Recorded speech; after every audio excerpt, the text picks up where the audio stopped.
प्रणाम। मत मांगना बाबा से कुछ भी, उनकी केवल निष्काम भक्ति करना। निष्काम भक्ति करने से बात बनती है।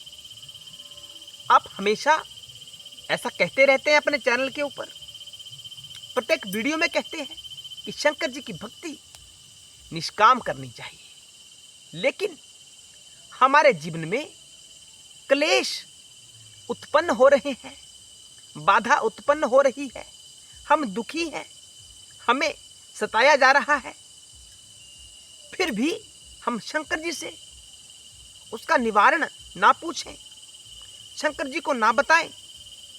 ऐसे कैसे हो सकता है? शंकर हमारे माता पिता हैं। अपने माता पिता को भी अपने दुख की बात ना बताएं तो और किसे बताएं महाराज? हमारे जीवन में कोई अभाव चल रहा है और हम शंकर जी से कुछ मांगे भी ना, कोई इच्छा ना रखें, तो ऐसे कैसे जीवन चलने वाला है? कृपया इसे ध्यानपूर्वक और तत्व की दृष्टि से हमें समझाने का प्रयास करें। हम जानना चाहते हैं वास्तव में ऐसा क्यों है कि शंकर जी से कुछ मांगे ही ना।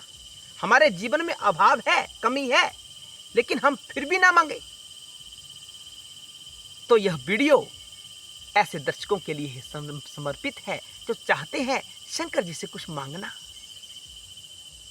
वो उन्हें अपने माता पिता मानते हैं कि हमारे माता पिता शिव शंकर हैं, बस शिव ही है, दूसरा कोई नहीं है। शंकर जी के अतिरिक्त उनका विश्वास किसी अन्य देवत्व के ऊपर स्थित होता ही नहीं है, जो केवल शंकर जी को ही अपना सर्वस्व समझते हैं। उन्हीं दर्शकों के लिए समर्पित है यह वीडियो। दर्शकों, शिव यानी आत्मा तो सर्वव्यापी है। मेरे भीतर, आपके भीतर, सबके भीतर केवल शिव तत्व ही स्थित रहता है और शिव तत्व का कभी अंत नहीं होता। शिव तत्व हमेशा रहने वाला है। इसी कारण से उसे सत्य तत्व कहा जाता है। सत्य वही होता है जो भूतकाल, वर्तमान और भविष्य में कभी अपने स्वरूप को परिवर्तित नहीं करता। एक रस रहता है, हमेशा रहता है, जिसका कभी जन्म नहीं होता और जिसकी कभी मृत्यु नहीं होती। वही तत्व सत्य तत्व, अंतिम तत्व और शिव तत्व कहलाता है। वही हम सबके माता पिता हैं, वही बंधु बांधव, वही सब कुछ है, वही सखा, वही गुरु और वही चेला होता है। सब कुछ शिव है। शिव के अतिरिक्त कोई दूसरा नहीं होता। केवल और केवल शिव ही शिव है। सारा जगत शिवमय है। हम सबको उन शंकर जी के शरणागत होना चाहिए और उनकी भक्ति करनी चाहिए। भक्ति भी कैसी? निष्काम भक्ति करनी चाहिए। दर्शकों, धर्म, अर्थ, काम और मोक्ष हमारे जीवन के 4 पुरुषार्थ होते हैं। अंतिम पुरुषार्थ श्रेष्ठ पुरुषार्थ कहलाता है, जो मोक्ष होता है, जिसे मुक्ति कहा जाता है। मुक्ति यानी इस संसार से मुक्ति। हमारे चित्त के ऊपर संसार का प्रभाव नहीं होना चाहिए। हमारे चित्त से संसार समाप्त होना चाहिए। अपना अहंकार समाप्त होना चाहिए। उसे पूर्ण मुक्ति कहा जाता है। जब तक ये भावना बनी रहती है ना कि मैं संसारी हूं, मेरा बहुत सारे लोगों के साथ लेना देना है, तब तक हम मुक्त नहीं हो सकते। और मुक्ति के लिए शंकर जी का यजन बड़ा अनिवार्य है, बड़ा जरूरी है। साधकों, जब हम शंकर जी के शरणागत होते हैं निष्काम भाव से, तब शंकर कोई ऐसी विषय वस्तु नहीं होती हमारे जीवन में जिसका अभाव रहता हो। शंकर जी की भक्ति करने से धर्म, अर्थ, काम और मोक्ष, इन चारों की प्राप्ति हमें हो जाती है बिना मांगे। लेकिन हमें तो आदत है मांगने की। क्या शंकर नहीं जानते कि मेरे बच्चे को क्या जरूरत है? वो तो सर्वज्ञ तत्व है। वो किसी एक स्थान पर सीमित नहीं है, सबके भीतर है। और सब कुछ जानने वाला केवल शिव है। महादेव है, दूसरा कोई नहीं है। अगर आप जानते हो कि शिव सब जानने वाले हैं, तो आपके जीवन में क्या क्लेश चल रहा है, आपके जीवन में क्या बाधा आ रही है, क्या शंकर को ज्ञान प्राप्त नहीं होगा? वो सर्वज्ञ है, सब जानने वाले हैं।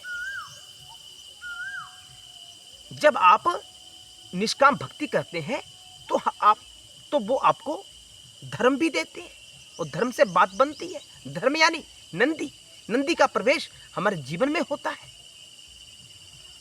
अर्थ कैसा? धर्मयुक्त कमाया गया धन अर्थ कहलाता है। और धर्मयुक्त अर्थ यानी धन से जब जीवन यापन होता है तो काम उत्पन्न होता है। कैसी कामना? तत्व को जानने की कामना। तत्व यानी शिव तत्व के बारे में जानने की कामना। जब कामना उत्पन्न होती है तो तब जाकर कहीं मोक्ष की तरफ हम बढ़ते हैं। शंकर जी की भक्ति करने से ही ये सब सुलभ हो पा रहा है ना। शंकर सब कुछ देते हैं। इस ब्रह्मांड की कोई विषय वस्तु ऐसी नहीं होती जो आपको प्राप्त नहीं होगी, लेकिन प्राप्त उतना ही होगा जितना आपके लिए आवश्यक होगा। संसार में अत्यधिक भटकाना नहीं चाहते शंकर आपको। उन्हें पता है कि मेरा भक्त एक बार भटक गया तो पुनः वो वापस तत्व में प्रवेश कर पाएगा या नहीं, ये संभव नहीं है। वो जानता है महाराज, उसे ज्ञान है सारा कि आपको किस विषय वस्तु की आवश्यकता है। तो शिव तत्व ही पूर्ण तत्व होता है। आप शंकर जी की भक्ति करें, निष्काम भक्ति करें। आपको नहीं है जरूरत मांगने की किसी से, आपको सब कुछ प्राप्त होगा। कोई भोग ऐसा नहीं होगा जो आपको प्राप्त नहीं होगा। और भोग के साथ साथ आपको मोक्ष भी अवश्य प्राप्त होगा। ये शंकर जी की भक्ति का फल होता है, निष्काम भक्ति का फल। निष्काम भक्ति करने से आपकी जो अनावश्यक इच्छाएं हैं वो जागृत नहीं होगी। जब अनावश्यक इच्छाएं जागृत होती है ना जीवन में, अनावश्यक जरूरत नहीं है, तो वो हमारे जीवत्व को स्ट्रॉन्ग करती है, परिपक्व करती है। और जब हमारा जीवत्व स्ट्रॉन्ग होता चला जाता है तो बात नहीं बनती, हम संसार में भटकते रहते हैं, हमारा जन्म मृत्यु बार बार होता रहता है। इच्छा नहीं करनी। शंकर जी की आराधना करो निष्काम भाव से कि हे बाबा, आप सब कुछ जानने वाले हैं, मुझे तो आपकी केवल और केवल भक्ति चाहिए, क्योंकि आपकी भक्ति प्राप्त होने से ही मेरा कल्याण हो सकता है। मैंने खूब भटकाव अपने जीवन में सहन किया है। मैंने यहाँ वहाँ प्रत्येक स्थान पर माथा रगड़ा हुआ है, सिर झुकाया है, सजदा किया हुआ है, लेकिन मुझे आज ज्ञान प्राप्त हुआ। करोड़ों जन्मों के बाद ये ज्ञान प्राप्त हुआ कि आपकी भक्ति के बिना मेरा कल्याण संभव नहीं है। मेरा कल्याण करें, मुझे अपने भाव की जागृति प्रदान करें कि शिव तत्व क्या होता है, शिव भाव क्या होता है, और मेरे भीतर जागृत हो जाए। ऐसे मुझे शक्ति प्रदान करें। मैं केवल यही चाहता हूँ। मेरे मन में कोई इसके अतिरिक्त कोई दूसरी कामना नहीं है। ऐसी बात शंकर सब कुछ देंगे, भोग के साथ साथ मोक्ष भी देंगे। उन्हें सब पता है कि मेरे भक्त को किस विषय का अभाव है, उसे क्या वस्तु चाहिए, वो सब जानते हैं। आपने सोचा नहीं होगा इतना जितना आपको महादेव दे देंगे। वो कैसे देंगे?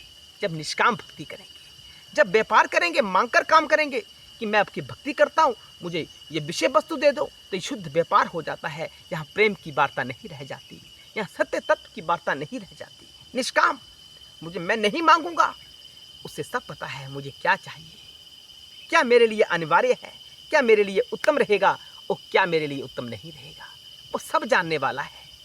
अगर आप शंकर जी से मांगते हैं, शंकर जी को बताते हैं कि शंकर मुझे ये वस्तु चाहिए, इसका अर्थ हुआ कि आपको शिव तत्व के ऊपर भरोसा नहीं है। आपको नहीं है पता कि शंकर सब जानते हैं, मेरे भीतर क्या अभाव चल रहा है वो नहीं जानते। इसका अर्थ यही हुआ ना। तो आशा है आपको वीडियो अवश्य पसंद आया होगा। हर हर महादेव, जय शिव शंकर, जय भोलेनाथ।